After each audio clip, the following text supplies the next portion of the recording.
అమర్ గారితో మాట్లాడదాం. Sir good evening sir.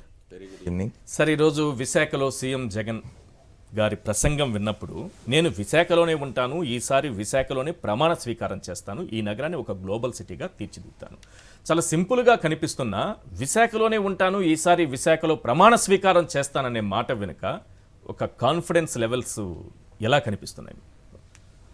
ఒకటి, ముఖ్యమంత్రి సరిగ్గా ఎన్నికల ముంగిట్లో ఇవాళ విశాఖపట్నం నుంచి ఆయన మాట్లాడిన విశాఖ అభివృద్ధికి సంబంధించి విశాఖను రేపు కార్యనిర్వాహక రాజధానిగా డెవలప్ చేయడానికి అవసరమైన దీని గురించి ఆయన మాట్లాడుతూ చెప్పిన మాటలు ఇవాళ కొత్తగా మాట్లాడుతున్నాయేం కాదు.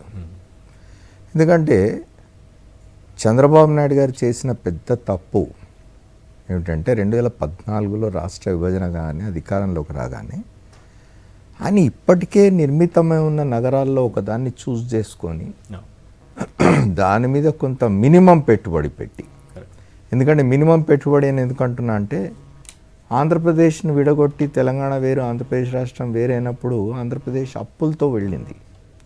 అట్లాంటి రాష్ట్రంలో మీరు డబ్బు ఎట్లా ఖర్చు పెట్టాలి? మీకు వచ్చే నిధులు అంటే పరిమితమైన నిధుల్ని ఎట్లా ఖర్చు పెట్టాలి, దేనికి ఖర్చు పెట్టాలి, మీ ప్రాధాన్యతలు ఏమి ఉండాలి, ఇవన్నీ చూసుకోకుండా మీరు ఒకేసారి వెళ్ళడమే హైదరాబాద్తో పోటీ పడగలిగిన నగరాన్ని కడతాననే ఒక ఇవాళ ముఖ్యమంత్రి గారు చెప్పినారు చూడండి, చేజింగ్ ది డ్రీమ్.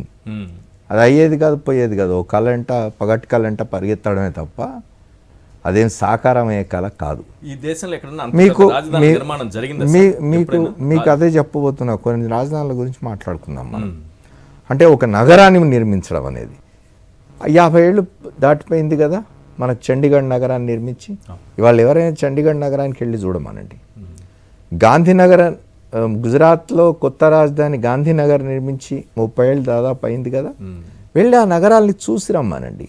అవి ఇప్పటికి ఇంకా కాలనీల్లాగా ఉంటాయి తప్ప అక్కడ ఏమి డెవలప్ అయింది, అక్కడ నగరాలు ఎక్కడ ఏర్పడినాయి, అక్కడ ఇతర సౌకర్యాలు ఎక్కడ ఏర్పడినవి, అక్కడ పారిశ్రామిక అభివృద్ధి ఎక్కడ జరిగింది, అక్కడ జనావాసాలు ఎక్కడ పెరిగినవి, ఇవన్నీ ఒకసారి చూసి రావాలి.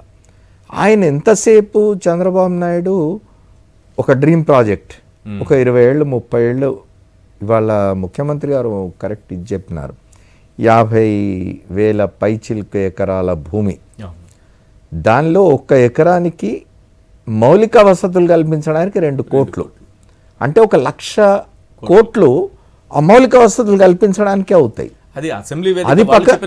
అది పక్కన పెట్టండి. చంద్రబాబు నాయుడు గారు 5 ఏళ్ల కాలంలో కేంద్రం 2,500 కోట్లు ఇచ్చింది రాజధాని నిర్మాణానికి. ఆ 2,500 కోట్లతో ఆ మొత్తం ఖర్చు చూపించారుగా. ఆ 2,500 కోట్లతో ఏం కట్టారు మీరు అక్కడ? మీరు ఇవాళ ఆయన చెప్తున్న అమరావతి, నిజానికి అమరావతి వేరు, ఈ రాజధాని ఆయన కడతాన్న ప్రాంతం వేరు. ఆయన రాజధాని కడతాన్న ప్రాంతం వెలగపూడిలో ఆయన నిర్మించిన భవనాలు ఎన్ని? 2,500 కోట్లు ఎక్కడ పోయినవి, దేనికి ఖర్చు పెట్టినారు?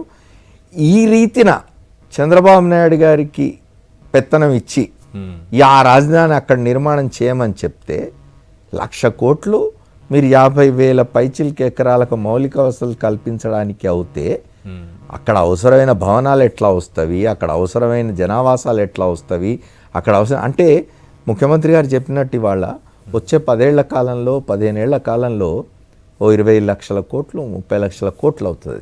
ఇవన్నీ అయ్యేటివేనా? ఇది ఆలోచించి ఇప్పటికే రెడీమేడ్గా ఉన్న ఒక నగరం విశాఖపట్నం, అది ఏ ఇతర మెట్రోపాలిటన్ సిటీస్తో కూడా పోటీ పడగలిగిన నగరం అది. దానికి మెట్రోపాలిటన్ లక్షణాలు ఆల్రెడీ ఉన్నవి. It's a cosmopolitan city. అక్కడ మీరు ఒక 5,000 కోట్లు 10,000 కోట్లు ఖర్చు పెడితే ఇవాళ మీకు ఉదాహరణగా అనిపిస్తూ ఉన్నది. వెలగపూడి ప్రాంతంలో చంద్రబాబు నాయుడు గారు 2014-19 మధ్య కట్టిన భవనాలను చూడండి. ఈ 5 ఏళ్ల కాలంలో, బహుశా 5 ఏళ్ళు కూడా కాదు, ఇది గత ఏడాది కాలంలోనే విశాఖపట్నంలో నిన్న ఇవాళ చూసినాం మనం ఆ భవనాలని. ఎంత 300 కోట్లు 400 కోట్లతో పర్యాటక శాఖ కట్టిన భవనాలు. అవి మీరు కంపారిజన్ పోయినప్పుడు ఇది కూడా కంపేర్ చేయొచ్చు సార్. మీరు తెలంగాణలో కట్టినటువంటి సెక్రటేరియట్, అక్కడ కట్టినటువంటి, అదే చెప్తున్నాను, ఇక్కడ ఎంత ఖర్చు పెట్టినారో అక్కడ ఎంత ఖర్చు పెట్టినారు. కాబట్టి నేనేది ఏంటంటే ఇన్స్టెడ్ ఆఫ్ ముఖ్యమంత్రి గారు చెప్పినట్టు instead of chasing these dreams ప్రాక్టికల్గా ఆలోచించి మీకు ఆల్రెడీ ఆంధ్రప్రదేశ్లో ఒక 5 నగరాలు 6 నగరాలు ఉన్నవి. విశాఖపట్నం ఉన్నది, విజయవాడ ఉన్నది, గుంటూరు ఉన్నది, తిరుపతి ఉన్నది, కర్నూలు ఉన్నది, ఇట్లాంటి 5-6 నగరాలు, రాజమండ్రి ఉన్నది, 5-6 నగరాలు మీకు ఆల్రెడీ ఉన్నవి. ఇంకొక కొత్త నగరాన్ని సృష్టిస్తా నేను 10 లక్షల కోట్లు 20 లక్షల కోట్లు ఖర్చు పెడతా అంటే అది మనం ఎవ్వరం బ్రతుకున్న కాలంలో అయ్యే పని కాదు. కాబట్టి ఇవాళ ముఖ్యమంత్రి గారు ఏదైతే చెప్తున్నారో అది చాలా ఆచరణాత్మకంగా ఉన్నది. ఆయన వచ్చే 10 ఏళ్లలో విశాఖపట్నాన్ని ఇప్పుడు ఏమవుతుందంటే చంద్రబాబు నాయుడు గారు అమరావతి అమరావతి అని అటు ఉత్తరాంధ్రకు ఇటు రాయలసీమకు గోదావరి జిల్లాలకు కూడా అన్యాయం చేసే పని చేయబోయినాడు ఆయన. అదృష్టవశాత్తు తప్పింది అది. వచ్చే 10 ఏళ్ల కాలంలో విశాఖపట్నాన్ని ఎట్లా అభివృద్ధి చేయబోతున్నాం, ఎట్లా దాన్ని ఎగ్జిక్యూటివ్ క్యాపిటల్గా ఒక గొప్ప దీనిగా ఐకానిక్ క్యాపిటల్గా ఎట్లా మలచబోతున్నాం అనేది ఇవాల్టి ఆయన ఉపన్యాసంలో మనకు అనిపించింది. సరే, ఆ కాన్ఫిడెన్స్ ఎప్పుడు ఉన్నది, ఆ కాన్ఫిడెన్స్ ఎప్పుడు ఉన్నది. ఇవాళ కూడా స్పష్టంగా చెప్పినారు, ఎన్నికల తర్వాత మళ్ళీ ఇక్కడే నేను ప్రమాణ స్వీకారం చేస్తాను, ఇక్కడే ఉంటానని చెప్పినారు. ఆ కాన్ఫిడెన్స్ ఎట్లా వస్తుంది? ప్రజల్లోంచి వస్తున్న స్పందన కారణంగా అట్లాంటి కాన్ఫిడెన్స్ వస్తుంది ఎవరికైనా.